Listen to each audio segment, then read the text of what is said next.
نساء اپنی تبتل کس طرح سے اختیار کرتی ہے ایک عورت. تو ایک بات اپنے ذہن میں رکھیے کہ عورت کا دنیا سے کٹ جانا ہی صرف اس امت کو بچا سکتا ہے، ورنہ اس امت کے اب بچنے کی کوئی امید نہیں رہ گئی ہے. جب تک اس امت کی عورت تبتل اختیار نہ کر جائے اور بطول نہ بن جائے، اتنی دیر تک عورت اپنی امت کو دوبارہ سے زندہ نہیں کر سکتی ہے. آپ کو اپنی عورت کو تبتل کروانا ہوگا اور اسے تبتل اختیار کرنا ہوگا اور اسے اپنے رب کے قریب ہونا ہوگا، اور اس کا یہ پہلا قدم توبہ کا قدم اگر ہوگا تو اس کی توبہ پکی بھی ہونی چاہیے اور سچی بھی ہونی چاہیے. عورت نہیں بدلتی، کچھ نہیں بدلے گا، کچھ نہیں دنیا کے اندر بدلے گا. عورت بدلے گی، سب کچھ دنیا کے اندر بدلے گا. اگر عورت نہیں بدلتی تو کچھ بھی نہیں ہوگا. نور مقدم روزانہ پیدا ہوں گی اور اسی طرح ظاہر جعفر کے ہاتھوں قتل ہوتی رہیں گی. یہ ایک بیٹی کا قصہ نہیں ہے، یہ ہم سب کی بیٹیوں کا قصہ ہے. وہ الگ بات ہے کہ ہم کبوتر کی طرح آنکھ بند کیے بیٹھے ہیں. سب کی بیٹیوں کے ظاہر جعفر ہیں اور سب کے بیٹے ظاہر جعفروں کی سہیلیاں نور مقدم ہیں. یہ ایک اسلام آباد کی کہانی نہیں، یہ اسلام کے ایک ایک گھرانے کی کہانی ہے. عورت جب تک دنیا سے نہیں کٹتی اتنی دیر تک عورت کبھی بھی آپ کو کوئی انقلابی انسان نہیں فراہم کر سکتی. عورت کا تبتل اختیار کرنا بہت ضروری ہے. تبتل کا معنی کیا ہے وہ میں نے آپ کو بتا دیا.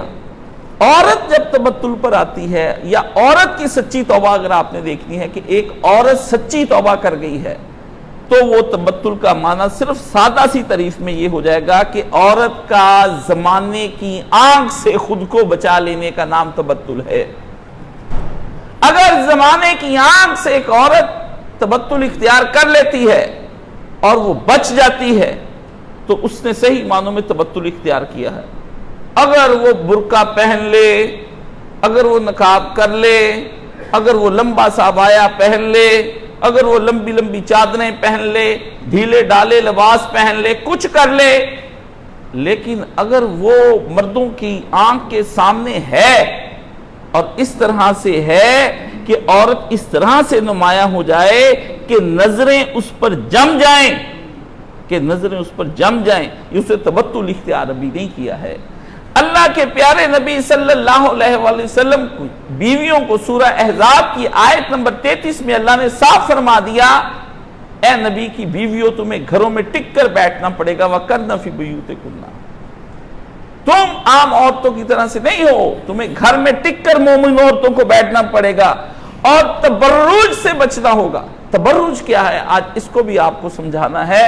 تبتل کی مخالفت میں جو کام بھی کیا جائے گا وہ تبرج ہے.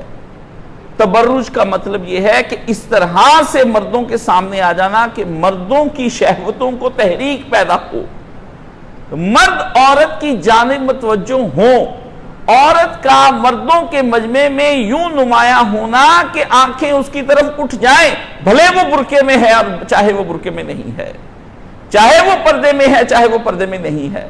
اگر آنکھ اٹھ گئی اور مرد اس کی طرف متوجہ ہوا اور عورت کا اپنے آپ کو یوں ظاہر کرنا کہ لوگ اس کو دیکھیں اور وہ توجہ کا مرکز بنے، تو بھلے ہی برقعے کے اندر ہی کیوں نہ ہو، وہ اس کا تبرج الجاہلیہ اللہ تعالیٰ نے فرمایا، اور جاہلیت الاولیٰ فرمایا کہ وہ جاہلیت جو محمد عربی صلی اللہ علیہ وآلہ وسلم کے آنے سے پہلے اس مکہ مدینہ اور پوری دنیا روم یونان میں رائج تھی، اس جاہلیت کا شکار ہو رہی ہے. اور جب نبی کی بیویاں جن سے نکاح حرام ہے، جو امت کی مائیں ہیں، ان کو روک دیا گیا ہے، تو میری اور آپ کی مائیں بہنیں ہیں کیا؟ اللہ نے فرمایا نبی کی بیویوں، پردے کے پیچھے سے مرد تم سے گفتگو کریں تو اپنی آواز میں نرمی نہ پیدا کرنا. مبادا کوئی آدمی کے دل کے اندر ٹیڑھ ہو، وہ تمہاری نرمی کی آواز سے کوئی ناجائز غلط بات اپنے ذہن میں بٹھا لے. کسی کے دل میں ہے کہ وہ بی بی عائشہ صدیقہ رضی اللہ تعالی عنہا کے بارے میں کوئی اپنے دل میں خیال لا سکتا ہو؟